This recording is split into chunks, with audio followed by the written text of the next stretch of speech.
আজ সময় এসেছে সাজাতে হবে এই দিনের বাগান,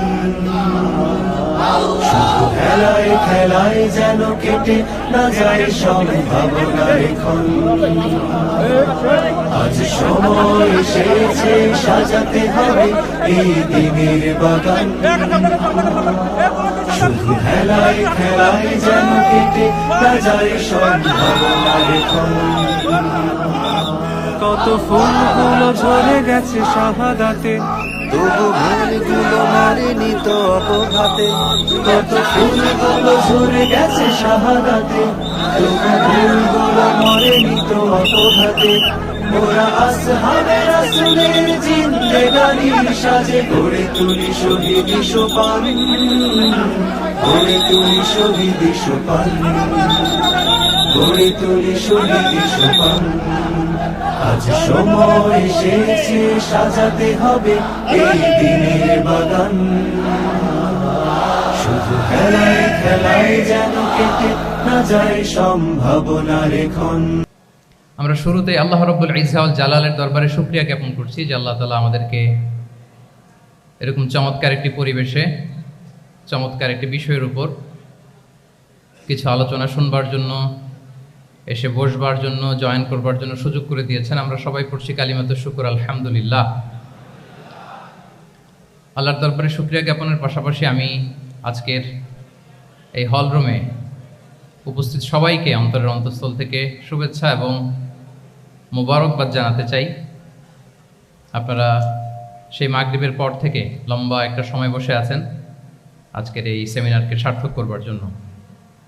আজকের এই প্রোগ্রামে উপস্থিত হবেন কিছু সময়ের মধ্যেই অত্র বিশ্ববিদ্যালয়ের সম্মানিত ভিসি মহোদয়, উপস্থিত আছেন প্রভিসি মহোদয়, বিভিন্ন faculty dean, head of the departments, Professor's, lecturers, stuffs এবং সুপ্রিয় শিক্ষার্থী বন্ধুরা, আপনাদের সবাইকে আবারও অন্তরের অন্তঃস্থল থেকে মোবারকবাদ জানিয়ে আমার সংক্ষিপ্ত আলোচনা আমরা শুরু করছি। আপনারা একটি টপিকের কথা শুনেছেন, যে এই টপিকের আলোকে কিছু কথা আমরা শেয়ার করবার চেষ্টা করব। আমরা স্যারদের মুখ থেকে শুনছিলাম যে এত চমৎকার পরিবেশে কোনো ইসলামিক সেমিনার বা কনফারেন্স এটা আগে হয়নি। আলহামদুলিল্লাহ, জুলাই আপরাইজিংয়ের পরে আল্লাহ তাআলা খুব সহজ করে দিয়েছেন আমাদের জন্য, প্রশস্ত করে দিয়েছেন। আপনারা জেনে থাকবেন যে আমি নিজেও প্রায় 5 বছর দেশের বাইরে ছিলাম। মালয়েশিয়াতে থেকে থেকে ভাবতাম যে দেশে কি আমি 29 সালে ঢুকতে পারবো না 41 সালে ঢুকতে পারবো। তো আল্লাহ তাআলার প্ল্যান যে ভিন্ন সেটা তো আমাদের জানা ছিল না। খুত্তাতুল্লাহি আ'যামু মিন খুত্তাতিনা, আমাদের প্ল্যানের চেয়ে আল্লাহর প্ল্যান অনেক বড়। আমরা এতটুকু দেখি, কিন্তু আল্লাহ হয়তো আরো অনেক দূর আমাদের জন্য প্রশস্ত করে রেখেছেন। আলহামদুলিল্লাহ। তো এই 5 আগস্টের গণ অভ্যুত্থান বা বিপ্লব পরবর্তী বাংলাদেশের এই চমৎকার পরিবেশে আমরা যে একত্রিত হতে পেরেছি, সুন্দর সুন্দর কনফারেন্স সেমিনারের মধ্য দিয়ে আমরা আমাদের আইডিয়াগুলো শেয়ার করতে পারছি, এটা আমাদের জন্য অনেক বড় নেয়ামত, আল্লাহর পক্ষ থেকে রাহমা। তো আমরা যেন এটাকে পজিটিভলি কাজে লাগাই এবং এই যে ইসলামের বিউটি, এটা যেন আমরা আমাদের ভাই বোনদের কাছে তুলে ধরতে পারি। আপনারা নিশ্চয় জানেন যে অনেকে ইসলামের বিরোধিতা করে, ইসলামকে অপছন্দ করে এজন্য না, ইসলামের ব্যাপারে তার ইনডেপথ নলেজ না থাকার কারণে। এখানে আমাদেরও দায় কম না, আমাদের প্রপার প্রেজেন্টেশনের অভাবে আমরা সুন্দরভাবে ইসলামকে তাদের কাছে হয়তো উপস্থাপন করতে পারিনি, ফলে তারা ইসলামের বিরোধিতা করে।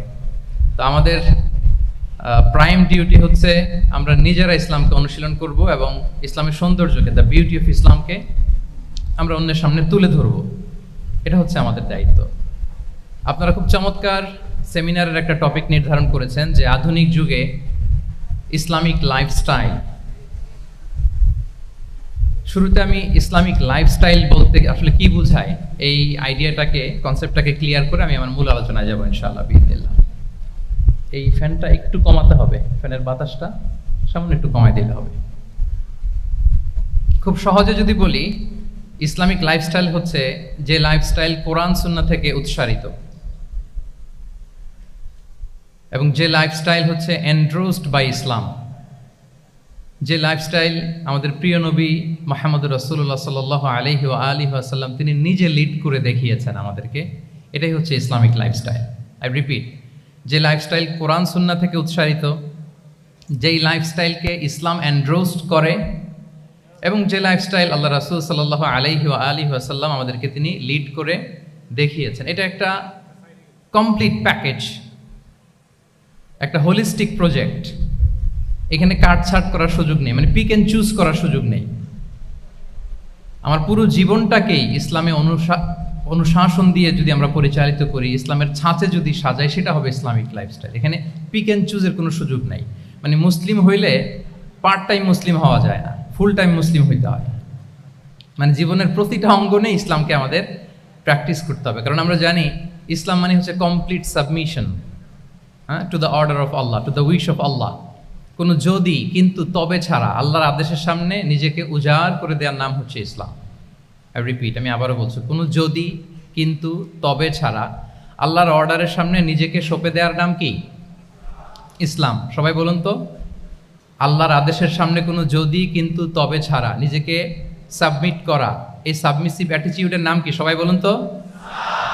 তাহলে আপনি পিক অ্যান্ড চুজ করতে পারবেন না, যে এটা আমার ভাল লাগে, এটা আমার সাথে যায়, সো আমি এটা নিলাম, এটা আমার সাথে যায় না, সো এটা থেকে আমি দূরে থাকলাম, তাইলে এটা ইসলামিক লাইফস্টাইল হলো না।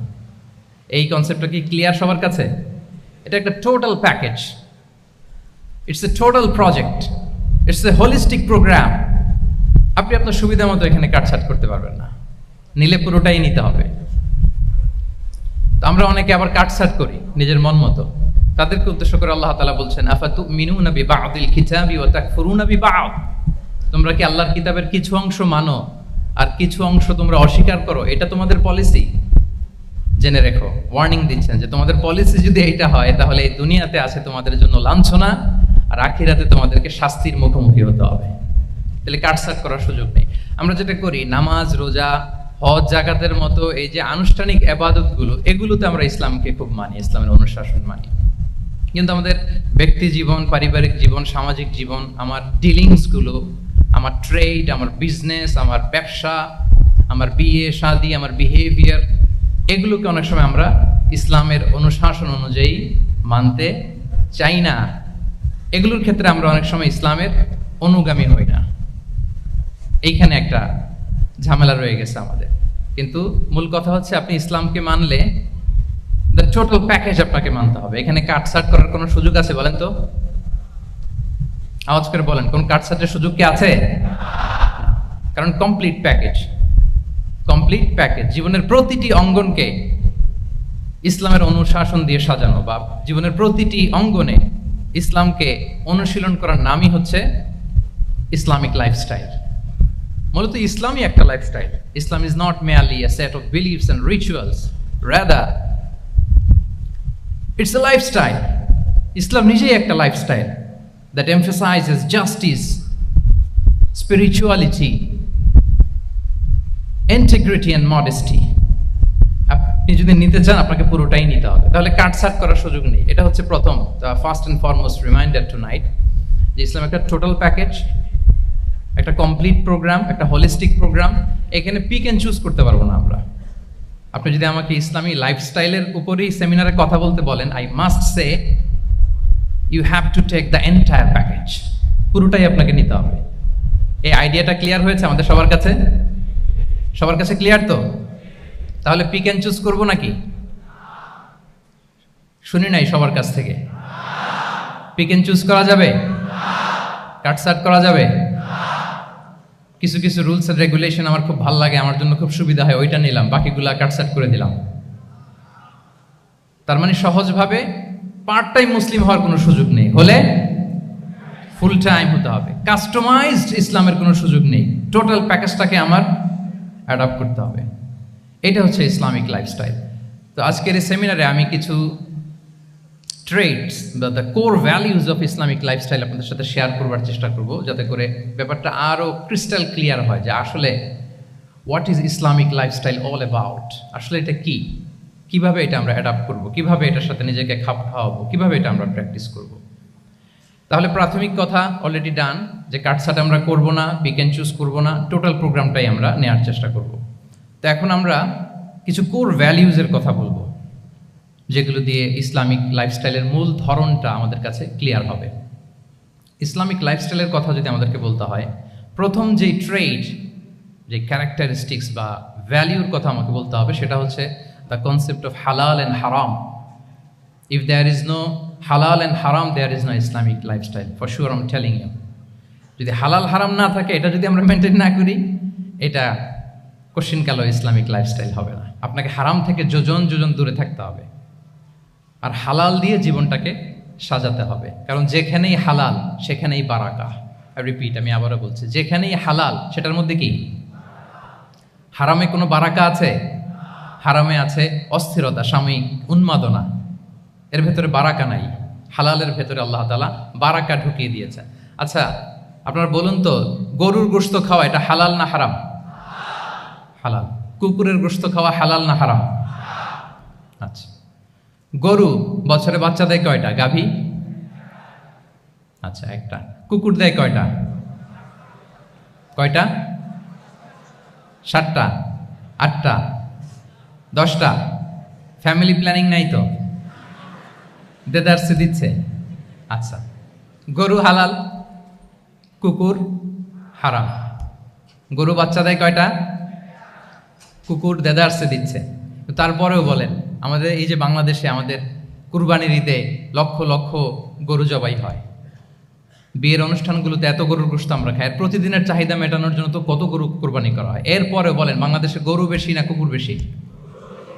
সবাই বলেন, গরু বেশি না কুকুর বেশি? কারণ কি? হালাল। কারণ কি? এই হালালে বরকত ঢুকিয়ে দিয়েছে কে? তাহলে if there is no concept of হালাল অ্যান্ড হারাম, there is no Islamic lifestyle. প্রথম core value of Islamic lifestyle হচ্ছে আপনাকে হালাল দিয়ে আপনার জীবনকে সাজাতে হবে। লা ইয়াদখুলুল জান্নাতা জাসাদুন গুযিয়া বিল হারাম। হারাম খেয়ে বর্ধিষ্ণু যে দেহ, সে দেহ আল্লাহর জান্নাতে প্রবেশ করবে না।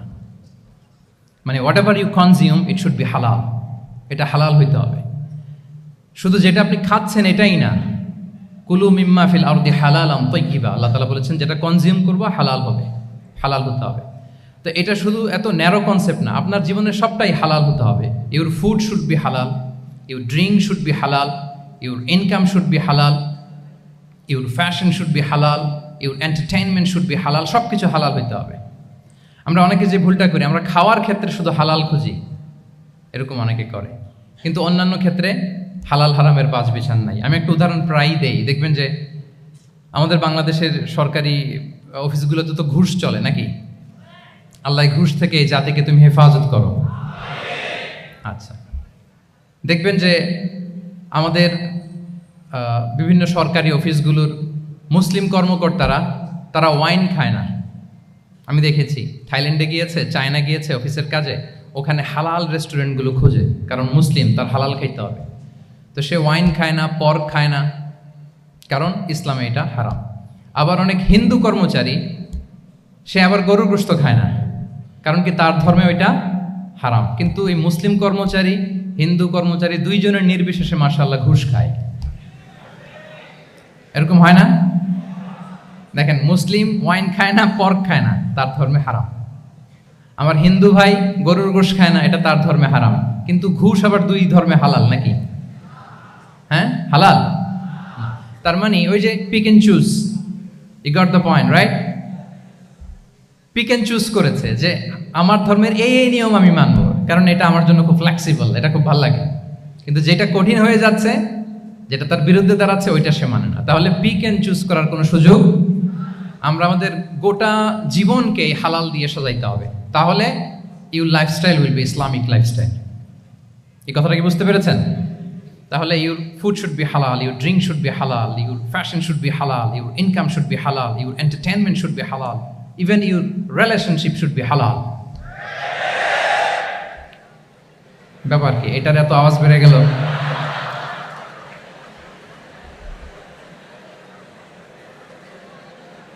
এটা কমন পড়ে গেছে নাকি? আচ্ছা বলেন, হালাল রিলেশনশিপ কোনটা বলেন? এই তো আসল জায়গায় হাত দিছি বোধহয়। আমাদের শিক্ষার্থী বন্ধুদের মধ্যে বিবাহিত আছি আমরা? হ্যাঁ, কারা কারা আছি দেখি তো।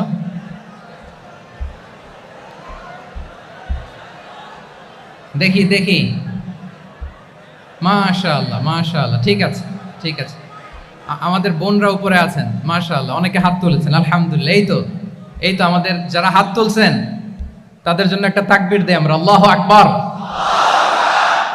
এই যে আপনারাই বলেছেন, আমার কোনো লিগ্যাল অপিনিয়ন দেওয়ার প্রয়োজন হচ্ছে না, যে হালাল রিলেশনশিপ হচ্ছে বিয়ে। তাহলে বিয়ের বাইরে যদি আমার কোনো রিলেশনশিপ থাকে, হালাল না হারাম?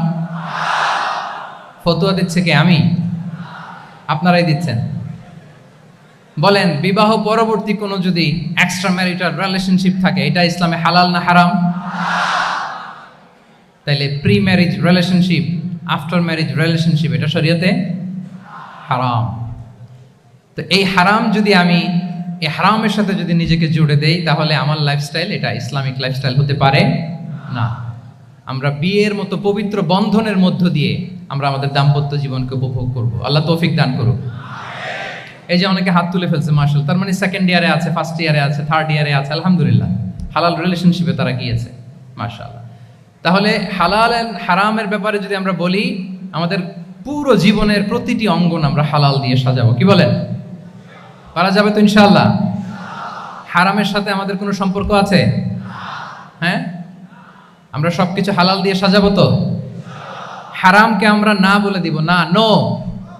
আজকের এই জহির রায়হান মিলনায়তন, না এটা কি নাম, জহির রায়হান মিলনায়তনের এই হলরুম থেকে হারামকে আমরা লাল কার্ড দেখাই দিলাম। কি বলেন? হারামকে আমরা নো বলবো, আওয়াজ করে বলুন, নো।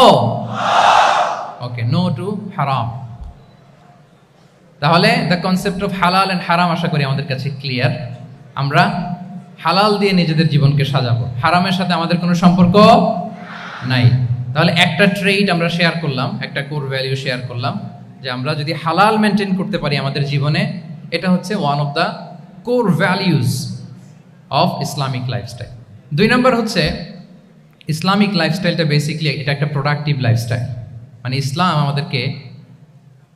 ইসলামী লাইফস্টাইল আমাদেরকে প্রোডাক্টিভ হতে উদ্বুদ্ধ করে। আপনার দিন শুরু হবে অনেক সকালে, প্রোডাক্টিভিটি নিয়ে অনেক লম্বা আলোচনা করা যেতে পারে। আমি ছোট্ট একটা পয়েন্ট যদি আজকের এই হলরুমে শেয়ার করি প্রোডাক্টিভিটি নিয়ে, যে ইসলামিক লাইফস্টাইল হচ্ছে আপনি একেবারে সকাল সকাল আপনার দিন শুরু করবেন। Early to bed and early to rise makes a man healthy wealthy.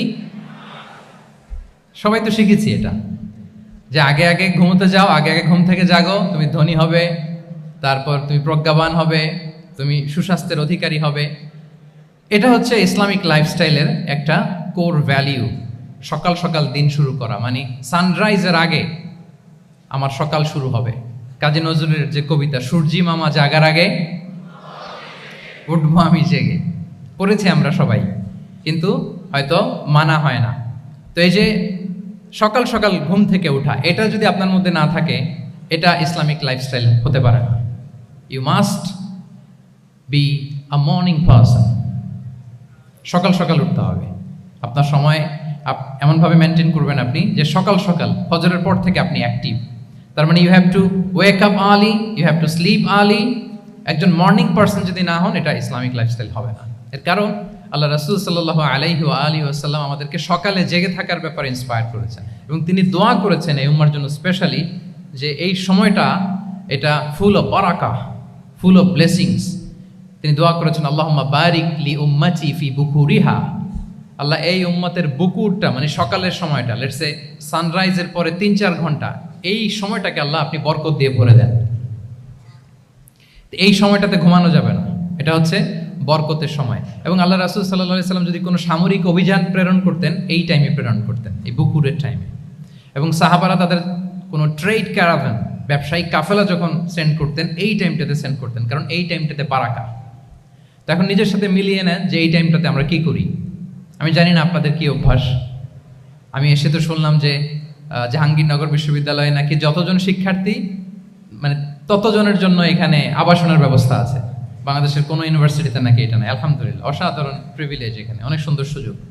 তো এখন বলেন, আপনাদের সকালের রুটিন কি? বলেন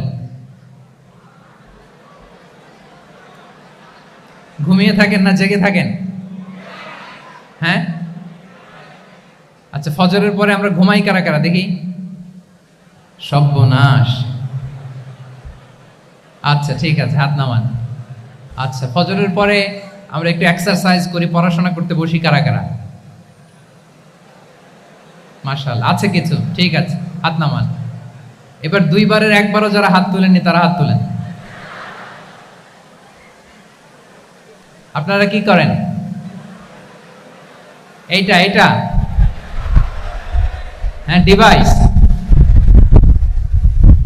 তো সম্মানিত সুধী মণ্ডলী, আল্লাহুম্মা বারিক লি উম্মতি ফি বুকুরিহা, আপনারা আমাকে এনেছেন ইসলামিক লাইফস্টাইল নিয়ে বলতে, তো আমাকে বলতেই হবে ফজরের পরে ঘুমানো চলবে। প্রথমে আমরা হারামকে না বলে দিলাম, এবার আমরা না করে দিব কোনটাকে? হ্যাঁ, ফজরের পরে আজকে থেকে কোনো ঘুম চলবে। যদি আপনি চান একটু একটু দূরে সরাইতে হবে, যে ড্রোনগুলো একটু একটু দূরে সরাইতে হবে। ফজরের পরে আজকে থেকে আমি এখানে জবরদস্তি করব না, শুধু আপনাদের সামনে আমি প্রেজেন্ট করছি। যদি সেমিনারের যে টপিক নিয়ে আপনারা শুনতে এসেছেন, এটা যদি আপনি অ্যাডাপ্ট করতে চান, অনুশীলন করতে চান, হ্যাঁ, ফজরের পরে আজকে থেকে কোনো ঘুম চলবে। এই সময়টাতে অনেক বারাকা আছে। তো কি করতে হবে? এটার জন্য আগে আগে ঘুমোতে হবে। কি বলেন? অনেকে ফজরের এই বরকতময় সময়টা তারা ঘুমাতে ঘুমাতে মিস করে, এর কারণ দেরিতে ঘুমোতে যাওয়া। আগে আগে ঘুমানোর অভ্যাস করতে হবে, কিন্তু আগে তো ঘুম আসে না, তাই না? এই যে ডিভাইস আমাদেরকে ঘুমাতে দেয় না, আমাদের শান্তির ঘুম কেড়ে নিছে এই ডিভাইস। এই ডিভাইস অ্যাডিকশন, স্ক্রিন আসক্তি, এই স্ক্রিন আসক্তি আমাদের শান্তির ঘুমকে কি করেছে? কেড়ে নিয়েছে। আল্লাহ তাআলা রাতকে বানিয়েছেন ঘুমের জন্য। ওয়াজআলনাল লাইলা লিবাসা, লিবাস মানে আবরণ। আমি রাতকে বানিয়েছি পোশাকের মতো আবরণ করে, যে আবরণ রাত্রিবেলা নিঝুম নিঝুম নিস্তব্ধ অন্ধকার দিয়ে ছেয়ে দেয়, ফলে মেলাটিন নামে একটা হরমোন নিঃসরিত হয়, আমাদের ঘুম ঘুম ভাব আসে। ঘুমের জন্য আল্লাহ তৈরি করেছেন রাতকে। এরপরে আল্লাহ তাআলা বললেন ওয়াজআলনান নাহারা মাআশা, আর দিনকে বানিয়েছি আমি প্রাণ চঞ্চল করে, দিনে আমরা কাজ করব। তাহলে রাতে আগে আগে ঘুম, আর দিনের বেলা আল্লাহ তাআলা আমাদেরকে কাজ করার জন্য সৃষ্টি করেছেন। কিন্তু এই সাইকেলটাকে আমরা ঘুরাই ফেলছি। রাতে যত দেরি করে আপনি ঘুমাবেন, সকালে ঠিক তত দেরি করে আমাকে উঠতে হয়, ঠিক কিনা বলেন? তাহলে ফজরের পর বকুর পিরিয়ড অফ টাইমটাকে কাজে লাগাতে হলে রাতে আমাদেরকে আগে ঘুমাতে যেতে হবে। রাতে কি করতে হবে? আগে ঘুমোতে যেতে হবে। তাহলে এক নম্বরে কি বললাম? কনসেপ্ট অফ হালাল এন্ড হারাম। 2 নম্বরে বললাম প্রোডাক্টিভিটি। ইসলামিক লাইফস্টাইল হচ্ছে একটা প্রোডাক্টিভ লাইফস্টাইল। এটা মেনটেন করতে হলে প্রোডাক্টিভিটির অনেক কথা। একটা কথা হচ্ছে সকাল সকাল আপনার দিন শুরু করুন। কি পারা যাবে তো ইনশাআল্লাহ? সবাই একসাথে পড়ে ইনশাআল্লাহ। এই যে আমাদের দেরি করে রাতে ঘুম আসে, স্ক্রিন আসক্তি, এই ডিভাইস আমাদের আরামের ঘুম কেড়ে নিছে কেন জানেন? এর কারণ হচ্ছে আল্লাহর দেয়া যে ফিতরাত, এই ফিতরাতকে আমরা উল্টে দিয়েছি। ফিতরাত শব্দটার সাথে আপনাদের পরিচয় আছে? হ্যাঁ, the innate characteristics of a human being. একটা মানুষের যে ক্যারেক্টারিস্টিক্স, যে ইননেট স্বভাব দিয়ে আল্লাহ তাআলা তৈরি করেছেন, নেচার, এটাকে আরবিতে বলে ফিতরাত। এই ফিতরাতের বিরুদ্ধে কিছু করা যাবে না। ইসলামিক লাইফস্টাইল হচ্ছে ফিতরা বেসড লাইফস্টাইল। ফিতরাতাল্লাহিল্লাতী ফাতারান নাসা আলাইহা লা তাবদীলা লিখালকিল্লাহ। আল্লাহর প্রকৃতির অনুসরণ করো, যে প্রকৃতি দিয়ে তিনি মানুষকে সৃষ্টি করেছেন। আর আল্লাহর সৃষ্টি কাঠামোর মধ্যে কোনো পরিবর্তন, কোনো বিকৃতি নেই। সুবহানাল্লাহ বিহামদি। তা আমরা এই ফিতরাতকে চেঞ্জ করে দেওয়ার কারণে এই ঝামেলা। আমরা সবাই এই ফিতরাতের উপর জন্মেছি। কুল্লু মাউলুদিন ইউলাদু আলাল ফিতরা ফাআবাওয়াহু ইউহাউবিদানিহি আও ইউনাসসিরানিহি আও ইউমাজ্জিসানিহি। প্রতিটি নিউ বর্ন বেবি তারা ফিতরাতের উপর জন্মায়, মানে নবজাতক সন্তান ইসলামের উপর জন্মায়। কিন্তু বাবা মা তাকে হয় ইহুদি বানায়, নাসারা বানায়, বা অগ্নি উপাসক বানায়। তাহলে এই যে ফিতরাত, আল্লাহর দেয়া ফিতরাতকে যখন আমরা চেঞ্জ করেছি, আমাদের জীবন থেকে বারাকা উঠে গিয়েছে। ফিতরাতকে যদি আরো সহজ করে আমি আপনাদেরকে বুঝাই, তাহলে ফিতরাত হচ্ছে যা কিছু স্বাভাবিক, যা কিছু কল্যাণকর, যা কিছু ভালো, তাই ফিতরাত। আই রিপিট, সুপ্রিয় শিক্ষার্থী বন্ধুরা, ফিতরাত হচ্ছে যা কিছু স্বাভাবিক, যা কিছু ভালো, যা কিছু কল্যাণকর, তাই কি? তাই ফিতরাত। এই যে এখন আরবি কোন মাস চলছে বলেন তো? রজব, এই রজব মাসের ২৬ তারিখ দিবাগত রাত্রে আল্লাহ রাসূল সাল্লাল্লাহু আলাইহি ওয়াসাল্লাম ঊর্ধ্ব জগতের একটা ভিজিটে গিয়েছিলেন। আমরা জানি না সবাই? হ্যাঁ, ইসরা মেরাজের কথা আমরা জানি। সো এই মেরাজ রজনীতে আল্লাহ রাসূল সাল্লাল্লাহু আলাইহি ওয়া আলিহি ওয়াসাল্লাম ফিতরাত মানে what is the essence of ফিতরা এটা বোঝানোর জন্য এই হাদিসটা আমি শেয়ার করছি। মেরাজে যখন গেলেন, জিবরিল আলাইহিস সালাম ওনাকে 2টা পেয়ালা দিলেন। তিনি বললেন উচিচু বি ইনাআইন, আমাকে 2টি পেয়ালা দেয়া হলো, ফি আহাদিহিমা লাবান ওয়া ফিল আখারি খামর, এক পেয়ালায় ছিল দুধ আরেক পেয়ালায় ছিল মদ। ফা আখাযতুল লাবান ওয়া শারিবতু, যখন 2টা অপশন দেয়া হলো, 2টা পেয়ালা, আমি দুধের পেয়ালাটা নিলাম এবং সেটা পান করলাম। তখন জিবরিল আলাইহিস সালাম বললেন আসাবতাল ফিতরা, মানে you are guided to the ফিতরা, আপনি সঠিকটাই নিয়েছেন, যেটা ফিতরা, যেটা নেওয়া উচিত আপনি ওইটাই নিয়েছেন। তাহলে এখন আরো সহজ হবে, যদি 2টা পেয়ালা দেয়া হয়, একটা মদের পেয়ালা আর একটা দুধের পেয়ালা, তো আমরা নিব কোনটা বলেন? হ্যাঁ, তাইলেই ফিতরা হবে। তাহলে কি হবে? তাহলে যেটা স্বাভাবিক, যেটা কল্যাণকর, যেটা আমাদের জন্য ভালো, সেটা হচ্ছে ফিতরাত। তাহলে মদের পেয়ালা দুধের পেয়ালা কোনটা নিব? সবাই নিব তো নাকি? আমাদের রুচির যে দুর্ভিক্ষ চলতেছে, অনেকে মদের পেয়ালাই নিয়ে নিবে। কি বলেন? আছে না একদল, তারা কি করে? ওইটা চুজ করে ফেলবে। এবার বলেন আমরা কোন পেয়ালা নিব, মদের না দুধের? আমাদের ঐতিহ্য, আমাদের রুচি, আমাদের মূল্যবোধকে ধ্বংসের যত আয়োজন দরকার সব সেটআপ চারদিকে আছে। আল্লাহর ফিতরাতকে ধ্বংস করে দেওয়ার শয়তানি সব আয়োজন আমাদের চারিদিকে।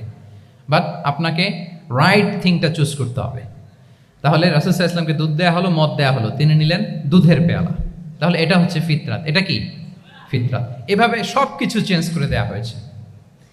সব কিছু, আমাদের লাইফস্টাইল চেঞ্জ করে দেওয়া হয়েছে, আমাদের ফুড হ্যাবিট চেঞ্জ করে দেওয়া হয়েছে, আমাদের খাদ্যাভ্যাসের মধ্যে পরিবর্তন। দেখবেন যে এখন আমরা যা খাই, আগে কিন্তু এটা খাইতাম না। এখন আমরা প্রসেসড ফুড খাই, হ্যাঁ, ফাস্ট ফুড খাই, জেনেটিক্যালি মডিফাইড যে ফুডগুলো আমরা খাই, এরপরে ল্যাব মিট, কত যে ভয়ঙ্কর। আপনারা জেনে থাকবার কথা যে ল্যাবে তৈরি মাংস দেখেছেন নাকি আপনারা? প্রাকৃতিক মাংসের কোনো ছিটে ফোটা নেই, কিন্তু এটা গরুর মাংস হয়ে গেছে, ওইটা মানুষ খাচ্ছে। মানে আমাদের লাইফস্টাইলও করাপ্টেড, আমাদের ফুড হ্যাবিটও করাপ্টেড, আমাদের স্লিপিং সাইকেলটা করাপ্টেড, সব কিছু করাপ্ট করে দেওয়া হচ্ছে। এবং এটার প্রভাব পড়েছে আমাদের শিশুদের মধ্যেও। দেখবেন যে শিশুরা সবজি খেতে চায় না। আমার তো 2 মেয়ে আছে, আমি তো দেখি বাসায়, বা অনেকের কমপ্লেনগুলো আমরা শুনি। আমাদের এখনকার বাচ্চাদেরকে ভেজিটেবলস দিলে খায় না, মাছ দিলে খায় না, অর্গানিক ভালো ভালো খাবার দিলে শাকসবজি খায় না। কি খাবে জানেন? সচেস খায়, সচেস, হটডগ খায়। হ্যাঁ, ওই যে আপনি অর্ডার দিয়ে বার্গার এনে দিবেন, পিৎজা এনে দিবেন, ওইটা খাবে। তারপর ইনস্ট্যান্ট নুডলস খাবে, স্যুপ খাবে, ফ্রোজেন যত মিল আছে এগুলো খাবে, টিনজাত খাবার যেগুলো দীর্ঘদিন সংরক্ষণ করে রাখা হয়। তো বলেন, আজ থেকে 30 বছর আগে আমাদের বড়রা কিংবা আমাদের শিশুরা, আমরা কেউ কি এই খাবার খেয়েছি? বলেন তো, আওয়াজ করেন, খেয়েছি কেউ? Entire system. কেন আমরা ইসলামিক লাইফস্টাইল নিয়ে কথা বলছি এখন? কারণ আমাদের পুরো সিস্টেমটাই, আমাদের পুরো ফিতরাতটাই ওরা চেঞ্জ করে দিয়েছে। তারপর ডিভাইস ছাড়া বাচ্চারা খেতে চায় না, কার্টুন দেখে দেখে খাওয়াতে হয় ওদের। কি বলেন? আচ্ছা বলেন তো, আজ থেকে 30 বছর পেছনে ব্যাক টু দ্য হিস্ট্রিতে যদি আমরা যাই, 70-এর দশকে, 80-র দশকে বাংলাদেশের কোনো একটা গ্রামের কথা, একটা পল্লীর কথা আপনি একটু চিন্তা করেন তো। রাত 8টার দিকে, 9টার দিকে আপনি ওই গ্রামের কাউকে খুঁজে পাবেন? 70-এর দশকে, 80-র দশকে একটা গ্রামের, একটা গ্রামীণ একটা পরিবেশের কথা যদি চিন্তা করেন, রাত 8টায় সবার কি অবস্থা বলেন তো? আপনি তো ঘুম খুঁজে পান না, আপনার তো ইনসমনিয়া। আমাদের এখন ট্যাবলেট খাওয়া লাগে না ঘুমের জন্য? আমাদের তো ইনসমনিয়া হয়ে গেছে এখন।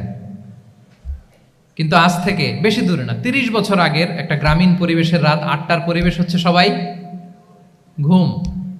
আমরা তারও 2 বা 3 ঘন্টা পরে ডিনার করব, কিন্তু ওনাদের মাগরিবের আগে বা পরে ডিনার করে ফেলছে, এশার নামাজ পড়েই কি 1-2 না, পুরো গ্রাম জামাতে ঘুম। পুরো গ্রাম জামাতের সাথে ঘুম। তো যে লোকটা 8টার দিকে ঘুমালো, উঠবে কখন বলেন? রাত 3টার পর ওর ঘুম আসবে? আর হ্যাঁ, ঘুমেরও তো একটা লজ্জা শরমের ব্যাপার আছে। আর কত থাকবে এখানে, কি বলেন? আপনি তো ঘুমাতে যান রাত 2টায়, আর আজ থেকে 30 বছর আগে আমার বাংলাদেশের একটা গ্রামীণ পরিবেশে রাত 8টার দিকে সবাই ঘুম। আমরা এখন যেই টাইমটাতে ঘুমোতে যাই ওই সময় ওনাদের অর্ধেক ঘুম শেষ। ফজরের নামাজ পড়ে আমাদের বাপ চাচারা কি করতো? হ্যাঁ, একটু ব্যাক টু দ্য হিস্ট্রিতে তাকান না। ফজরের নামাজ পড়ে এক বল পান্তা ভাত খাইতো। আমরা তো এখন এতটুকু খাইলে আমাদের এটা বার্ন করার জন্য দৌড়াইতে হয় 5 কিলো, জিমনেশিয়ামে যাইতে হয়, কত আয়োজন, কত ওয়ার্কআউট করা লাগে। এক বল কাঁচামরিচ দিয়ে, পোড়ামরিচ দিয়ে ভাত খেয়ে চলে যাইতো ফসল খেতে। দুপুরে আবার এক বল, খাইতে বসলেই এক বল। আমরা সারা মাসে খেতে পারি না এক বল। আচ্ছা, কি খেত? খাওয়ার আইটেমটা দেখেন তো, কোনো ফরমালিন আছে? কথা বলেন। কোনো মেডিসিন ছিল না, একেবারে ফ্রেশ, হ্যাঁ, পিওর অর্গানিক। নিজেদের মাঠ থেকে আনা যে ধান, ঢেকি ছাটার ধান দিয়ে ভাত খেত। বাড়ির পুকুরের মাছ, কোনো ফরমালিন নাই।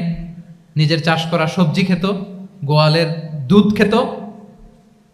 আমরা অনেকে মনে করি যে আমাদের এই যে সায়েন্স অ্যান্ড টেকনোলজিক্যাল অ্যাডভান্সমেন্টের যুগে আমরা বোধহয় খুব সুখে আছি। আমাদের দাদা পরদাদারা বোধহয় এত সুখ করে যায় নাই। ওনারা যে সুখ করে গেছে তা আমরা চোখেও দেখিনি। আমার দাদা পরদাদারা যে সুখে লাইফ লিড করেছে তার অর্ধেকও আমরা করতে পারি না। তারাই আসলে শান্তির, সুখের, আনন্দের সময়টা তারা কাটিয়েছে। তাহলে সম্মানিত সুধী মণ্ডলী, পুরো আমি আপনাদেরকে বোঝানোর চেষ্টা করছি যে ইসলামিক লাইফস্টাইল নিয়ে why we should talk about Islamic lifestyle. কারণ পুরো সিস্টেমটাকে তারা কলাপস করেছে, করাপ্ট করেছে। Food habit, the lifestyle, the sleeping style, সব চেঞ্জ করেছে। তো এই জন্য আল্লাহর দেয়া ফিতরাতকে যেন আমরা প্রিজার্ভ করি, আমরা সচেতন হই। এখনই যদি সচেতন না হই, ডিজাস্টার আমাদের জন্য অপেক্ষা করছে। Just wait and see. তাহলে ইসলামিক লাইফস্টাইল হচ্ছে একটা ফিতরা বেসড লাইফস্টাইল। এই ফিতরাকে আমাদেরকে প্রিজার্ভ করতে হবে। তাহলে 3টা পয়েন্ট বলে ফেলছি অলরেডি, যদি আপনাদের মনে থাকে। প্রথমে কি বলেছিলাম? হালাল, হালাল দিয়ে জীবন সাজাবো। 2 নম্বরে প্রোডাক্টিভিটির জন্য কি করব? রাতে দেরি করে ঘুমাবো। তাহলে আগে আগে ঘুমাবো, ফলে আগে আগে ঘুম থেকে জেগে কাজ শুরু করব। 3 নম্বরে ফিতরা, মানে আল্লাহর দেয়া প্রাকৃতিক যে নিয়ম, মানে আলোর সাথে সাথে আমার জীবন শুরু, আলো নাই আমিও ঘুমায় পড়বো। কি বলেন? আপনি উন্নত দেশে তো তাই হয়। জাপানে আমি কয়েকবার গিয়েছি, আগে আগে ঘুমায় পড়ে। ইভেন আমেরিকাতে আমি কয়েকবার গিয়েছি, অনেক অনেক শহরে 8টার পরে সুপার শপ বন্ধ, 8টার পরে ঘুম এরা। আমরা হাঁটছি কোন দিকে? আমরা একটু নিজেদেরকে প্রশ্ন করি। তাহলে 3 নাম্বার হচ্ছে ফিতরা বেসড যে লাইফস্টাইল, এটার দিকে আমাদেরকে ফিরে আসতে হবে। 4 নাম্বার হচ্ছে মডেস্টি, শালীনতা। One of the core values of Islamic lifestyle. এই শালীনতা আমরা হারাতে বসেছি। মডেস্টি বললে অনেকে শুধু কাপড় চোপড় নিয়ে চিন্তা করে যে ছোট কাপড়, বড় কাপড়। Modesty is not about only clothing, but also your behaviour, your dealing, your overall character. শুধু আপনি মডেস্টি, শালীনতা বললে কাপড় চোপড় নিয়ে চিন্তা করবেন না। এটা আপনার মডেস্টি ইন ইউর স্পিচ, আপনার কথার মধ্যেও শব্দ চয়নে মডেস্টি থাকতে হবে, আপনার বিহেভিয়ারে মডেস্টি থাকতে হবে, আপনার ডিলিংসে মডেস্টি থাকতে হবে। এই শালীনতা আমরা হারাচ্ছি। তার বিপরীতে আমাদের সমাজে অশ্লীলতার প্রসার হচ্ছে, লাজুকতা হারিয়ে যাচ্ছে। লাজুকতা, লজ্জা শরম থাকা, এটা যে কত বড় নেয়ামা। যেই জাতি একবার এটা হারিয়ে ফেলে আর কোনো কিছু দিয়ে, জোড়াতালি দিয়ে এটা তারা রিভাইভ করতে পারে না। এই যে ওয়েস্ট তো এখন যা যা আমাদেরকে শিখাইছে, যেটাকে আমরা স্ট্যান্ডার্ড মনে করি, আবার তারা ফিরতেছে। এই যে ডিভাইসের কথা বলছি না, আপনি অস্ট্রেলিয়ার খোঁজ খবর নেন, যারা খোঁজ নিয়েছেন তারা জানেন আন্ডার 16 কোনো বাচ্চা সোশ্যাল মিডিয়া ইউজ করতে পারে না অস্ট্রেলিয়াতে। 1 মাস অ্যাপ্লাই করে, কান্ট্রি ওয়াইড অ্যাপ্লাই করে দেখায় ফেলছে। Facebook, including Facebook, WhatsApp, Twitter, TikTok, 10টা অ্যাপস যেগুলো বাচ্চাদের মধ্যে এডিকশন নিয়ে আসে, এগুলো সব বন্ধ। জানেন এই নিউজটা? জানেন? মানে ফিরতেছে, উল্টা ফিরতেছে। এই যে শালীনতার কথা আমরা বলি, এটা হারাচ্ছে। রাসূল সাল্লাল্লাহু আলাইহি ওয়াসাল্লাম বলেন, যার শালীনতা নাই ইযা লাম তাস্তাহি ফাসনা মা শি'তা, যখন তোমার লজ্জা শরম থাকবে না, যা মনে চায় তাই করো। শিশু মোহাম্মদ চলে গেল সেই বনু সাআদে, ছোট্ট মোহাম্মদ কাঁদে না, কাঁদে না কখনো, ক্ষুধা লাগলেও কাঁদে না, ব্যথা পেলেও কাঁদে না। কিন্তু ছোট্ট মোহাম্মদের প্রাইভেটসের জায়গা থেকে কাপড়টা যখন সরে যেত, শিশু মোহাম্মদ কেঁদে দিত। সুবহানাল্লাহ, শালীনতা। ইযা লাম তাস্তাহি ফাসনা মা শি'তা।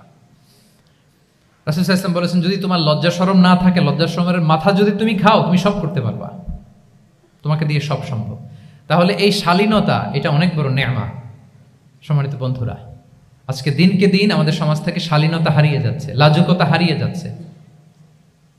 নারী পুরুষ উভয় দিক থেকে, বিশেষ করে আমাদের বোনদেরকে টার্গেট করা হয়েছে। নারীদেরকে, আমাদের বোনদেরকে, তাদেরকে প্ররোচিত করা হচ্ছে, তাদের সামনে আইডিয়া হাজির করা হচ্ছে যে নারী যত বেশি নগ্ন হতে পারে সে তত বড় সাহসী নারী। বলেন, আমাদের সমাজে পত্রপত্রিকা আপনারা দেখেন না এটা? যে নারী নিজেকে যত এক্সপোজ করবে সে তত বড় কি সাহসী নারী, এই তকমা তাকে দেয়া হচ্ছে। এটা টোটাল কমপ্লিট শয়তানের একটা মিশন। শয়তানের প্রথম মিশন হচ্ছে বনি আদমকে বিবস্ত্র করা। কি করা? আল্লাহ তাআলা আদম আলাইহিস সালাম, হাওয়া আলাইহিস সালামকে বলেছিলেন যে নিষিদ্ধ গাছ যেও না, খেও না। শয়তানের প্ররোচনায় খেয়ে ফেলেছিলেন, সাথে সাথে জান্নাতের পোশাক খুলে পড়েছে। তার মানে শয়তানের প্রথম মিশন হচ্ছে মানুষকে কি করা? নগ্ন করা। মানুষকে কি করা? নগ্ন করা। তাহলে আমাদের বোনদেরকে এমন ভাবে তাদের সামনে উপস্থাপন করা হচ্ছে, প্ররোচিত করা হচ্ছে এবং বলা হচ্ছে নগ্নতার পথে যে বেশি হাঁটে সে নাকি তত সাহসী নারী। নাউযুবিল্লাহি মিন যালিক। তাহলে এই যে মানব জাতিকে বস্ত্রহীন করা, এটা শয়তানের একটা মিশন। তার বিপরীতে ইসলাম নারীকে সম্মান দিয়েছে, সম্মান করেছে। যে ঘরে প্রথমে কন্যা জন্মায়, খায়রুকুম মান বুখিরা বিল উনসা, সে ঘরটাকে আল্লাহ তাআলা বরকতময় করে দেয়। 2 সন্তান তো 2 জান্নাতের দরজা ওপেন। 2 কন্যা সন্তান, 3 কন্যা সন্তান তো 3টা জান্নাতের দরজা ওপেন। সুবহানাল্লাহ। স্ত্রী হয়ে যখন ঘরে যাবে, যে ব্যক্তি তার স্ত্রীর কাছে সেরা, পরিবারের কাছে সেরা, সে সবার কাছে সেরা, সে আল্লাহর কাছে সেরা। সুবহানাল্লাহ। এবং কোনো মা যদি সন্তান জন্ম দিতে যে মারা যায়, কিয়ামতের দিন আল্লাহ তাআলা ওই মাকে শহীদদের কাতারে দাঁড় করাবেন। আর যদি সেফলি সন্তান ভূমিষ্ঠ হয়, আল্লাহ বলে মায়ের পায়ের নিচে ওই সন্তানের বেহেশত। সুবহানাল্লাহ। কিভাবে নারীর স্টেটাস, মর্যাদাকে ইসলাম বাড়িয়েছে। এবং এই যে ইসলাম যে নারীকে যে ভিআইপি হিসেবে কনসিডার করে, হ্যাঁ, ইসলামের দেয়া নারীর ড্রেস কোড নিয়ে আমাদের অনেকের কত কথা, কত ক্রিটিক। এটা কেন করে? কারণ Islam consider women as a queen. ইসলাম তো নারীকে রানী হিসেবে কনসিডার করে। কি হিসেবে বলেন? আচ্ছা বলেন, যে কুইন হবে, যে রানী হবে, তার একটা স্পেশাল ড্রেস কোড থাকবে না? তার একটা স্পেশাল প্রোটোকল থাকবে না? রানীর সাথে কি যা মনে চায় তা করা যায়, দেখা করা যায়, তার কাছে যাওয়া যায়? আল্লাহু আকবার। কারণ ইসলাম চায় নারীদের জন্য পৃথিবীটা নিরাপদ হোক। ইসলাম চায় নিজ গৃহে বা কর্মক্ষেত্রে নারীরা নিরাপদ থাক। ইসলামের যত ভ্যালিউজ আছে, যত রুলস এন্ড রেগুলেশন আছে, এটা আমাদের ভালোর জন্য, মানব জাতির কল্যাণের জন্য। তাহলে এই অশ্লীলতা থেকে আমাদের যোজন যোজন দূরে থাকতে হবে। If you talk about Islamic lifestyle, আমাদেরকে শালীনতা, মডেস্টি ফিরিয়ে আনতে হবে। You have to maintain modesty. আমি যদি আরো ডিপে যাই, দেখেন এই যে প্রত্যেকের হাতে এক একটা করে পর্ন হাব হয়ে গেছে। হয়েছে না? পর্নোগ্রাফির সয়লাভ, বিকৃত যৌনাচারের সয়লাভ। এখন নতুন নামে, নতুন মোড়কে, LGBTQ নামে আমাদের সমাজে নানা মোড়কে আমাদের সামনে উপস্থাপন করা হচ্ছে। শুনেছেন না এগুলো? আপনারা নাম শুনেছেন? এই যে ট্রান্সজেন্ডারিজম, নাম শুনছেন না? নিজের দেহ কাটাকাটি করে দিব্যি পুরুষ, 4 সন্তানের বাবা, এখন হঠাৎ করে বলে যে আমি মনে মনে নারী, তো সোসাইটি যেন আমাকে নারী স্বীকৃতি দেয়। বায়োলজিক্যালি দিব্যি নারী, 3 সন্তানের মা, এখন বলে যে এখন আমি মনে মনে ভাবতেছি পুরুষ, তো আমাকে পুরুষ হিসেবে তুমি কনসিডার করো। আল্লাহর দেয়া ফিতরাত, এই যে বলছে উল্টায় ফেলতেছে, এই ফিতরাতকে ধ্বংস করার সবচেয়ে জঘন্যতম এই নতুন যেটা বাজারজাত করা হচ্ছে যে আইডিওলজি, এটা হচ্ছে ট্রান্সজেন্ডারিজম। অধিকারের মোড়কে, তাও আসতেছে কিভাবে? কিসের মোড়কে বলেন তো? রাইটসের কথা বলে, যেটা একটা রাইটস। এজন্য সম্মানিত সুধীমণ্ডলী, শালীনতার কোনো বিকল্প নেই। If you want to take care of yourself, if you want to take care of your family, your society, you have to maintain modesty. কোনো বিকল্প নেই, সাবধান হইতে হবে আমাদেরকে। তাহলে 4 নম্বরে কি? শালীনতা, মডেস্টি। শালীনতা হচ্ছে ইসলামিক লাইফস্টাইলের ভূষণ। এখন পরিকল্পিতভাবে এই শালীনতার কবর রচনা করা হচ্ছে আমাদের সমাজে। আপনারা কি রাগ করতেছেন? কথা ক্লিয়ারলি বুঝতে পারতেছেন? আমি যদি রয়ে সয়ে কথা বলি তো বুঝতে পারবেন আপনারা? ক্লিয়ারলি মেসেজগুলো আমি আপনাদের সামনে পৌঁছে দিচ্ছি। তাহলে কয়টা গেল? 4টা। হালাল, প্রোডাক্টিভিটি, প্রিজার্ভিং ফিতরা অ্যান্ড ফাইনালি মডেস্টি। 4টা কাভার। 5 নম্বরে হচ্ছে ইসলামিক লাইফস্টাইল যদি আমরা মেনটেন করি, we must have to be optimistic, hopeful, আশাবাদী হইতে হবে। মুমিনের ডিকশনারিতে হতাশা নেই। আমরা হতাশ হই না, আমরা নিরাশ হই না, আমরা ভরসা রাখি এক মহান সত্তার উপর। আওয়াজ করে বলুন, তিনি কে? শয়তানের মিশন হচ্ছে আমাদেরকে হতাশ বানানো। আমি স্টেজে ওঠার আগে সম্মানিত স্যার বলতেছিলেন যে আপনি একটু আশাবাদী করবেন আমাদের নারী শিক্ষার্থীদের ব্যাপারে, আমাদের ছেলে শিক্ষার্থীদের কয়েকটা ইস্যু স্যার বললেন যে কিছু ফ্রাস্ট্রেশন তাদের মধ্যে কাজ করে। আজকে আপনাদের ডিকশনারি থেকে ফ্রাস্ট্রেশনকে একেবারে অমিট করে দিয়ে যাব। বলেন, বিশ্বাসীদের ডিকশনারিতে হতাশা বলে কোনো শব্দ আছে?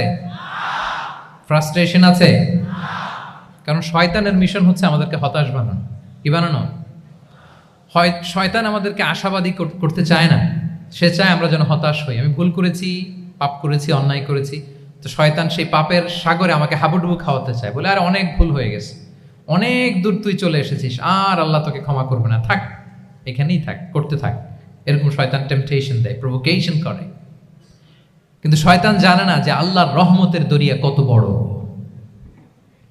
শয়তানের মিশন হচ্ছে আমাদেরকে হতাশ বানানো, আর আল্লাহর বাণী আমাদের হৃদয়ে আশা জাগায়, আশাবাদী করে তোলে। আল্লাহর এই কিতাবের, কোরআনের প্রতিটি আয়াতে পরতে পরতে পাবেন আপনি মোটিভেশন, ইন্সপিরেশন। আল্লাহু আকবার। লা তাহজান ইন্নাল্লাহা মা'ানা। মনকে তুমি বুঝিয়ে বলো আল্লাহ আছেন আমার সাথে। জাহাঙ্গীরনগর বিশ্ববিদ্যালয়ের আমার সুপ্রিয় শিক্ষার্থী বন্ধুরা, এই বাক্যটি নিজের জীবনের জন্য, নিজের জীবনের সাথে সেট করে নেন। মনকে তুমি বুঝিয়ে বলো আল্লাহ আছেন আমার সাথে। বিপদে আপদে, আমাদের লাইফে আপস এন্ড ডাউনস থাকে, সব মুহূর্তে আমরা এই কথাটা খেয়াল করব যে কেউ যদি আমাকে হেল্প করার জন্য নাও থাকে, এক মহান সত্তা আছে, তিনি কে? আল্লাহ রাসূল সাল্লাল্লাহু আলাইহি ওয়াসাল্লাম, আবু বকর রাদিয়াল্লাহু তাআলা আনহু গারে সাউরে হিজরতের রাতে লুকিয়ে আছেন। কুরাইশরা খুঁজতেছে, আবু বকর রাদিয়াল্লাহু তাআলা আনহু তটস্থ, না জানি ধরা পড়ে যায়। তিনি বলছেন, কুরাইশরা আমাদের এত পাশ দিয়ে যাচ্ছে, একটু মাথা নিচু করলে দেখে ফেলবে আমাদের।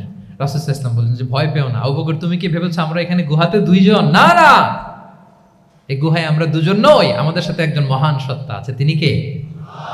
আমরা 3 জন এখানে। লা তাহজান ইন্নাল্লাহা মা'ানা। ভয় পেও না, হতাশ হয়ো না, নিশ্চয় আল্লাহ আমাদের সাথে আছেন। আল্লাহ তাআলা সরাসরি কথাটাকে কোরআনে কোট করেছেন যে লা তাহজান ইন্নাল্লাহা মা'ানা। তাহলে সুপ্রিয় বন্ধুরা, এই বাক্যটা আমাদের খেয়াল রাখতে হবে, যাদের মধ্যে ফ্রাস্ট্রেশন কাজ করে, যে মনকে তুমি বুঝিয়ে বলো কে আছেন আমার সাথে? আল্লাহ আছেন আমার সাথে। এরকম কোরআনের পরতে পরতে অনেক আয়াত পাবেন। লা তাইআসু মির রাউহিল্লাহ ইন্নাহু লা ইয়াইআসু মির রাউহিল্লাহি ইল্লাল কওমুল কাফিরুন। আল্লাহর রহম থেকে নিরাশ হয়ো না। কাফিররা ছাড়া কেউ আল্লাহর রহম থেকে নিরাশ হয়? আমি আপনি আমাদের জীবনে কত ভুল করেছি, কত অন্যায় করেছি, কতটাই বা পাপ করেছি। মনে রাখবেন, আমাদের পাপ যত বড় হোক, আল্লাহর রহমতের দরিয়া তার চাইতেও বড়। ইন্না মা'আল উসরি ইউসরা ফাইন্না মা'আল উসরি ইউসরা, and verily with every hardship there is an ease. প্রত্যেক কষ্টের পরেই থাকে স্বস্তি। এই বাক্যগুলো কি আপনাকে মোটিভেশন দেয় না? এই কথাগুলো কি আপনাকে চাঙ্গা করে না? আপনার জীবনে ইন্সপিরেশন হয়ে আসে না এই কথাগুলো? ওয়ালা তাহিনু ওয়ালা তাহজানু ওয়া আনতুমুল আ'লাউনা ইন কুনতুম মুমিনিন। চিন্তা করো না, হতাশ হয়ো না, তোমাদেরই বিজয় হবে যদি তোমরা মুমিন হও। আল্লাহু আকবার। তাহলে আপস এন্ড ডাউনস থাকবে, এবং মুমিন জীবনে তো হতাশা থাকবেই না। কারণ আমার জীবনে যদি কোনো কষ্টের ঘটনা ঘটে, এটার জন্য আমি রিওয়ার্ড পাবো, আমি যদি অসুস্থ হই, আমার প্রত্যেক অসুস্থতার কারণে আমার পাপ মোচন হয়। সুবহানাল্লাহ পড়েন।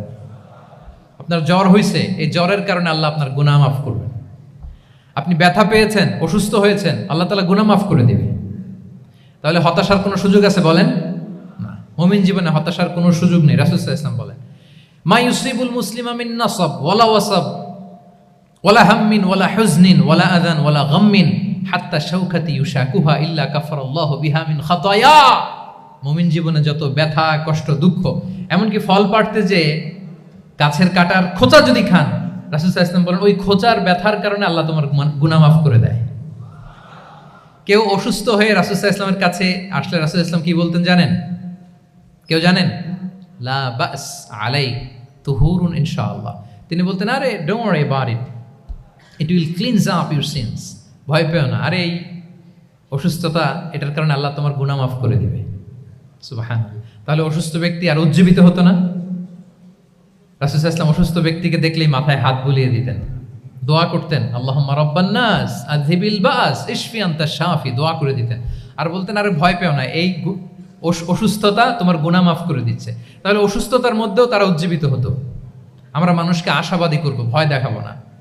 অসুস্থ মানুষকে ভিজিট করতে গেলে আপনারা কি করেন? ভয় দেখান নাকি? না, আশাবাদী করবেন। বলবেন যে আরে কি অসুস্থতা, আপনার দেখে দেখে অনেক সুস্থ লাগতেছে, বলতে পারবেন না?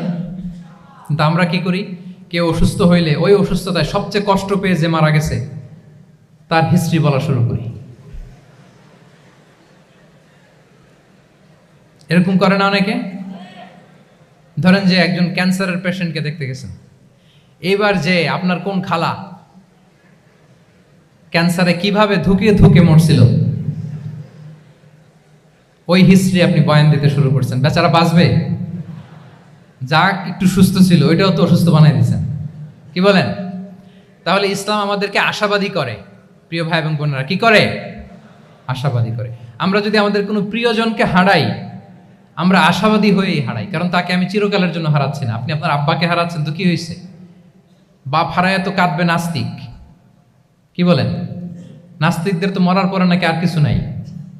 হ্যাঁ, দেখবেন আপনাদের সামনে সামনে অনেক কিছু বলে যে কিছু নাই, যা দেখি না বিশ্বাস করি না। একা একা যখন মৃত্যুর পরে কি হবে চিন্তা করে ওর দম বন্ধ হয়ে আসে। ইসলাম মানুষকে আশাবাদী করে। দেখেন আমরা কত দূর দেখি, কত দূর ভাবি। আমার দাদা মারা গেছে, এটা আমার কোনো টেনশনেরই কারণ না, কারণ আমি সবসময় ভাবি আমার দাদাকে আমি ওপারে যেয়ে পাবো। আমার আব্বাকে আমি হারিয়েছি তো ওপারে পাবো। আমার বন্ধুকে আমি হারিয়েছি, কাছের বন্ধুটা যে আমার জন্য খুব ইন্সপিরেশন ছিল, সাময়িক বিচ্ছেদ এটা আমাদের জন্য, কারণ আমরা ওই জগতে বিশ্বাস করি। আল্লাহু আকবার। তাহলে হতাশা আমাদের ডিকশনারিতে আজকে থেকে রাখা যাবে। ইসলামিক লাইফস্টাইল যদি মেনটেন করতে চান, you have to be optimistic. Clear কথাটা? আচ্ছা, এরপরে গ্রেটফুলনেস, 6 নাম্বার গ্রেটফুলনেস। আপনাকে কৃতজ্ঞ হইতে হবে, শুকরগুজার হইতে হবে। আমরা অনেকে কমপ্লেইন করি খুব বেশি, না এটা ভুল। সম্মানিত সুধীমণ্ডলী, be grateful with what you have. যা আছে এটা নিয়ে শুকরগুজার হন, আপনার জীবনটাকে আল্লাহ সুন্দর করবে। তাহলে কমপ্লেইন করব না, আমরা শুকরগুজার হব। রাসূল সাল্লাল্লাহু আলাইহি ওয়াসাল্লাম বলেছেন, তোমার চেয়ে যে খারাপ অবস্থানে আছে তার দিকে তাকাও, যে ভালো আছে তার দিকে তাকিও না। হ্যাঁ, যে ভালো আছে তার মতো আপনি হওয়ার চেষ্টা করবেন। আপনার গোল থাকবে। I am not talking about the goals and plans. Your plan and goal should be bigger and bigger. But আপনি ও খুব ধনী, ও খুব ভালো আছে, এটা দেখে কষ্ট পাবেন না, কারণ আপনি খেয়াল করেন যে আপনার চেয়ে অনেক খারাপ অবস্থানে আছে অনেকে। ওর দিকে তাকালে দেখবেন যে আপনার আর খারাপ লাগতেছে না।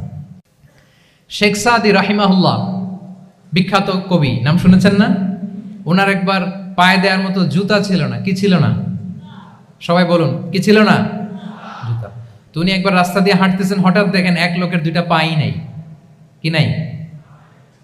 শুকরগুজার হলেন, চিৎকার করে বললেন আলহামদুলিল্লাহ, যে আল্লাহ অনেক ভালো আছি, আমার জুতা নাই এজন্য মন খারাপ, ওর তো পাই নাই।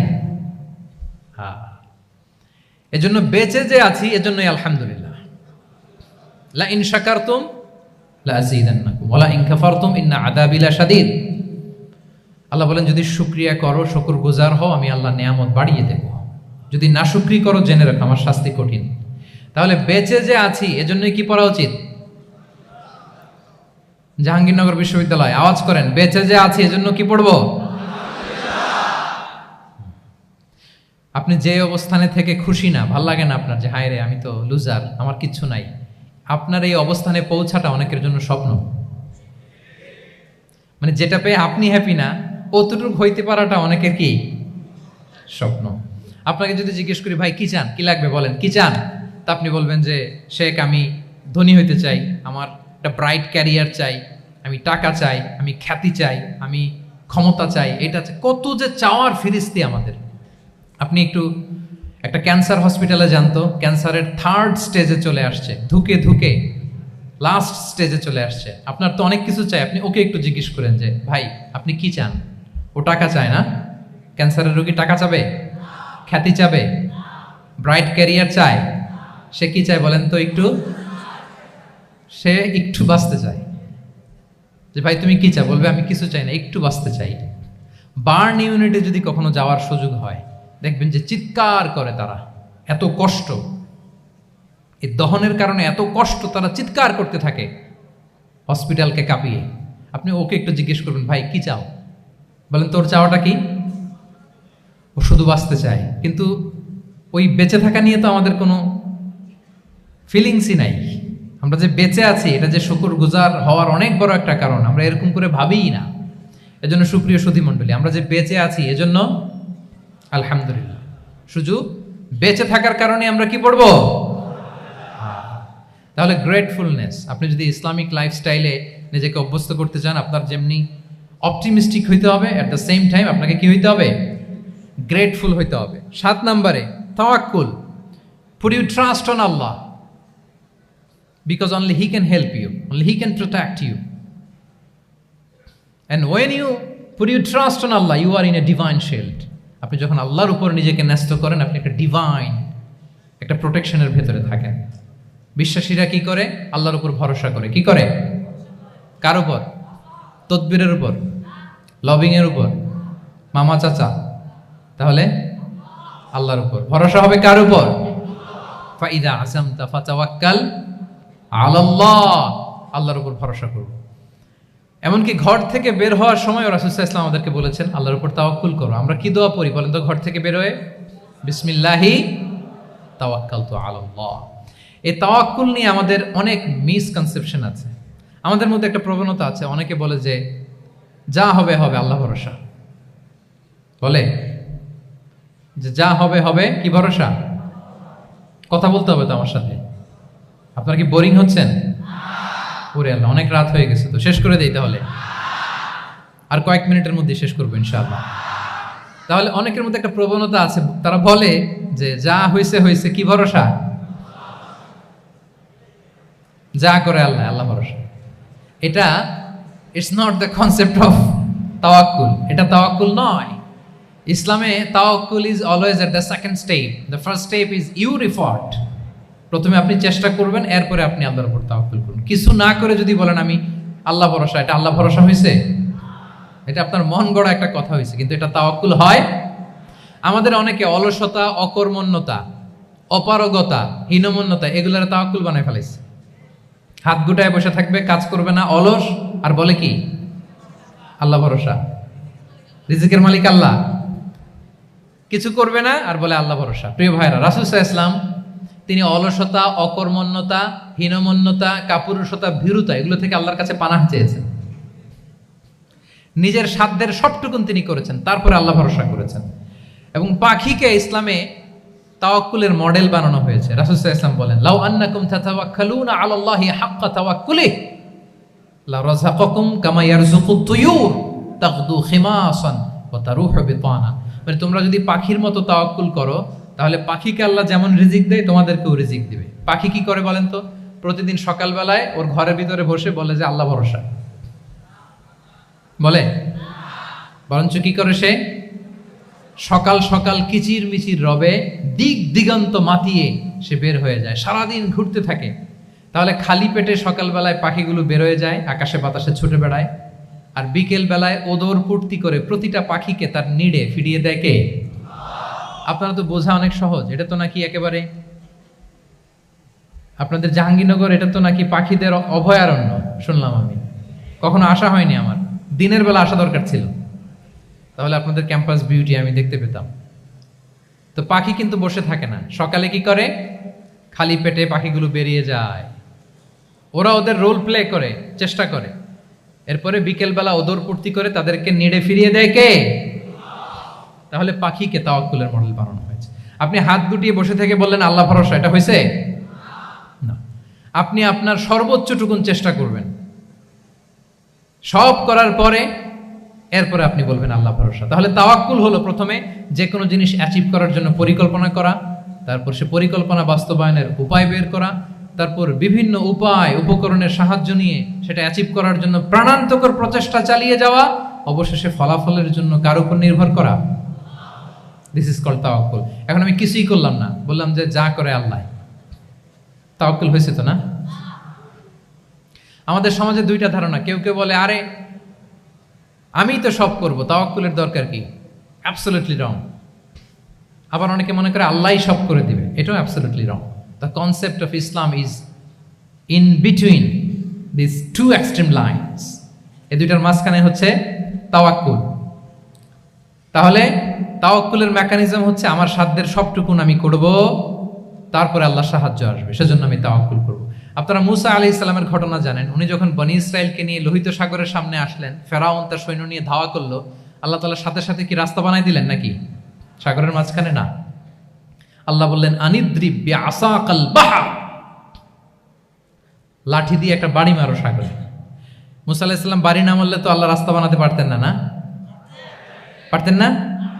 পারতেন, কিন্তু এটা তাওয়াক্কুলের মেকানিজম নয়। ওনাকে বলেছেন বাড়ি মারো, উনি লাঠি দিয়ে বাড়ি মারলেন, বিশাল রাস্তা হয়ে গেল। মারিয়াম আলাইহিস সালাম যখন ঈসা আলাইহিস সালামকে ডেলিভারি করলেন, ক্লান্ত শ্রান্ত ক্ষুধার্ত, কি খাবেন? আল্লাহ তাআলা বললেন ওয়াহুজ্জি ইলাইকি বিজিযইন নাখলাতি তুসাকিত আলাইকি রুতাবান জানিয়া, মানে মারিয়াম একটু কষ্ট করে উঁচু হয়ে পাশে একটা খেজুর গাছ আছে, ওটা ডাল ধরে টান দাও, টসটসে পাকা খেজুর পড়বে নিচে, ওটা খাও। উনি টান না দিলে আল্লাহ এমনি অটোমেটিক্যালি পাঠাতে পারতেন না খেজুর? আল্লাহ পাঠাননি।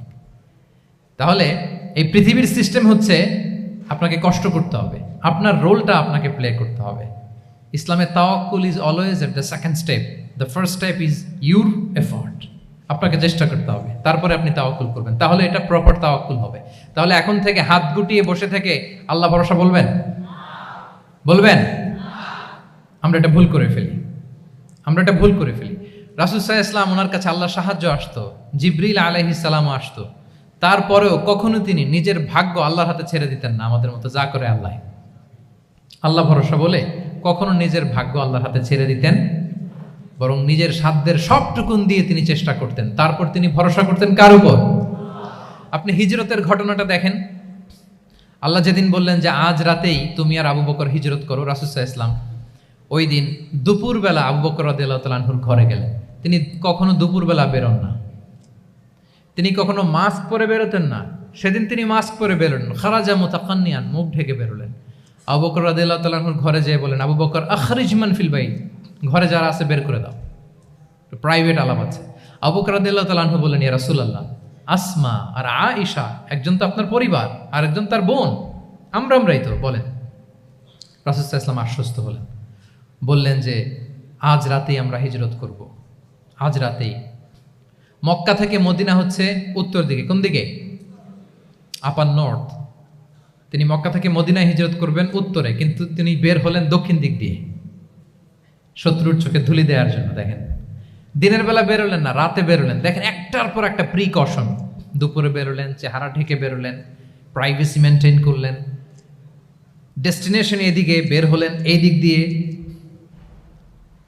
সবার চোখের অন্তরালে তিনি বের হলেন। এবং তিনি আবু বকর রাদিয়াল্লাহু তাআলা আনহুকে বললেন, সবাই যেই পথে মদিনা যায় আমরা কিন্তু ওই পথে যাব না, ক্যারাভানগুলো যেই পথে যায় ওই পথে না, সাওয়াহিলি একটা আনইউজুয়াল রুট ধরে আমরা যাব, সাগরের পার ঘেঁষে ঘেঁষে, যাতে ওরা বুঝতে না পারে।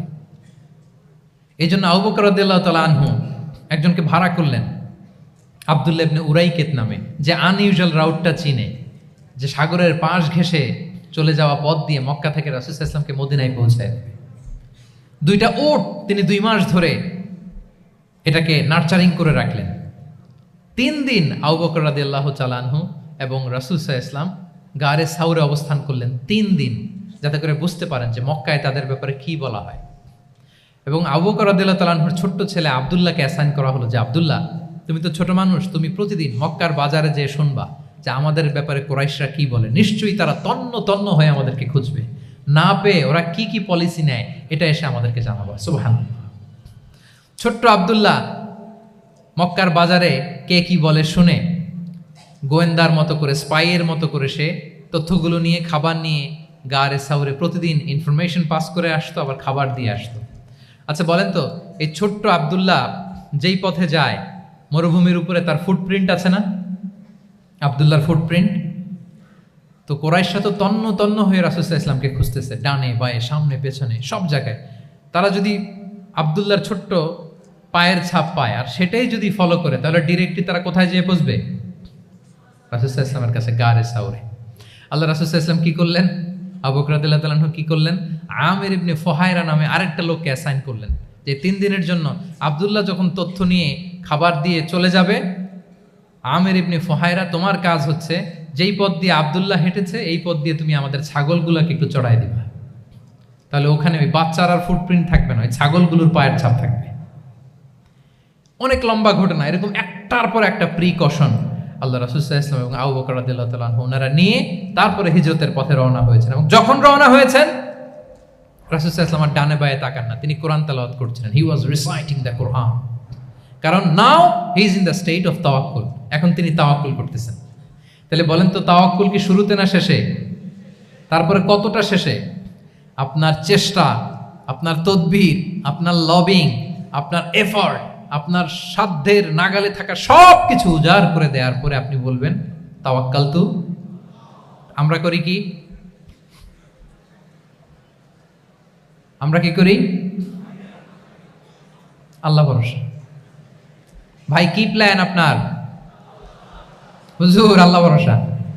এবার বলেন, এটা হয়েছে? এটা কি আসলে দ্য প্রপার কনসেপ্ট অফ তাওয়াক্কুল হয়েছে প্রিয় ভাই এবং বোনেরা? হয় নাই। কারণ তাওয়াক্কুল is always at the second step. The first step is your effort. আপনি আপনার সাধ্যের সবটুকু করবেন, তারপর কি করবেন? ক্লিয়ার? সব শেষ। কথা হচ্ছে, আপনি যদি ইসলামিক লাইফস্টাইল মেনটেন করতে চান, আপনাকে উম্মাহ সেন্ট্রিক অ্যাটিটিউডের অধিকারী হইতে হবে। উম্মাহ সেন্ট্রিক।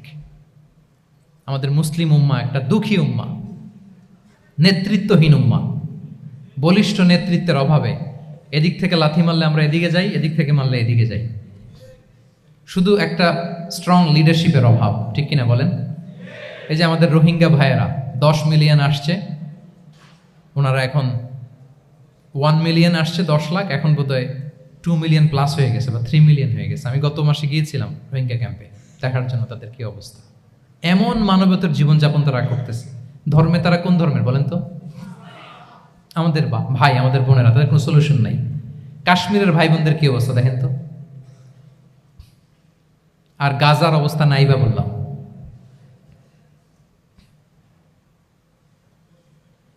পাখির মতো গুলি করে মারা হয়েছে, মসজিদ ধ্বংস করা হয়েছে, এমনকি খ্রিস্টানদের গির্জা ধ্বংস করা হয়েছে। একটা লিডারশিপের, একটা স্ট্রং লিডারশিপের অভাবে আজকে আমাদের এই অবস্থা। এই জন্য আপনি যদি ইসলামিক লাইফস্টাইলের কথা বলেন, অফকোর্স আপনাকে উম্মাহ সেন্ট্রিক মেন্টালিটির হতে হবে। এই দুঃখী উম্মাকে নিয়ে আপনার প্রজেক্ট থাকতে হবে। আমরা আমাদের নিজেদের শক্তি, সম্ভাবনা, ঐতিহ্য এগুলো একেবারে ভুলতে বসেছি। আমরা যে যোদ্ধা ছিলাম, আমরা যে বিজয়ী ছিলাম, আমরা বেমালুম ভুলিয়ে গিয়েছি। জ্ঞান বিজ্ঞানে একসময় আমরা লিড দিয়েছি, ঠিক কিনা বলেন? আমাদের জাবির ইবনে হাইয়ান ছিল, আমাদের আল বিরুনি ছিল, আমাদের আল ইদ্রিসি ছিল, আমাদের আল ফারাবি ছিল। এই নলেজ এখন ওয়েস্টে ট্রান্সফার হয়েছে, সেই নলেজ আবার ট্রান্সফার হয়ে আমাদের করতলগত একদিন হবে ইনশাআল্লাহ। তো এই প্রজেক্ট তো আমাদের নাই। একদিন যে আমাদের হাতে আসবে, হুজুর আল্লাহ ভরসা নাকি? শুধু আল্লাহ ভরসা বলে বসে থাকলে হবে? সেলফ সেন্টার্ড হওয়া যাবে না, উম্মাহ সেন্ট্রিক আমাদেরকে হইতে হবে। উম্মার জন্য আপনার হৃদয়ে একটা দরদ থাকতে হবে। অন্যের জন্য কাজ করার একটা মেন্টালিটি আমাদের গ্রো করতে হবে। যারা অন্যের জন্য করে তারা জানে যে এটাতে কি সুখ, কি মজা। আপনি অন্যকে দান করে দেখেন, একটা সুখানুভূতি আপনার মধ্যে কাজ করবে। এবং রাসূল সাল্লাল্লাহু আলাইহি ওয়াসাল্লাম বলেন, ওয়াল্লাহু ফি আউনিল আবদি মা দামাল আবদু ফি আউনি আখিহি। আল্লাহ তাআলা ততক্ষণ পর্যন্ত বান্দার সাহায্যে থাকে, ওই বান্দার, যতক্ষণ পর্যন্ত এই বান্দা তার ভাইয়ের সাহায্যে থাকে। এজন্য আমাদের প্রতিটি কাজে, পদক্ষেপে আমাদের নির্যাতিত ভাইয়েরা যেন তারা আমাদের চিন্তায় থাকে, তারা যেন আমাদের দোয়ায় থাকে, আমাদের সহযোগিতায় থাকে, এবং উম্মার জাগরণে যেন নিবেদিত হয় আমাদের সকল এফোর্ট, সকল প্রজেক্ট, সকল প্রচেষ্টা। কি পারা যাবে কিনা বলেন? উম্মার জন্য এরকম স্যাক্রিফাইসিং মেন্টালিটি আমাদের থাকার দরকার আছে না নাই বলেন? তাহলে উম্মা সেন্ট্রিক মেন্টালিটি আমাদের করতে হবে সম্মানিত সুধী মণ্ডলী। তাহলে ইসলামিক লাইফস্টাইল নিয়ে যদি আমরা কথা বলি, আমাদের উম্মা সেন্ট্রিক হওয়ার কোনো বিকল্প নাই।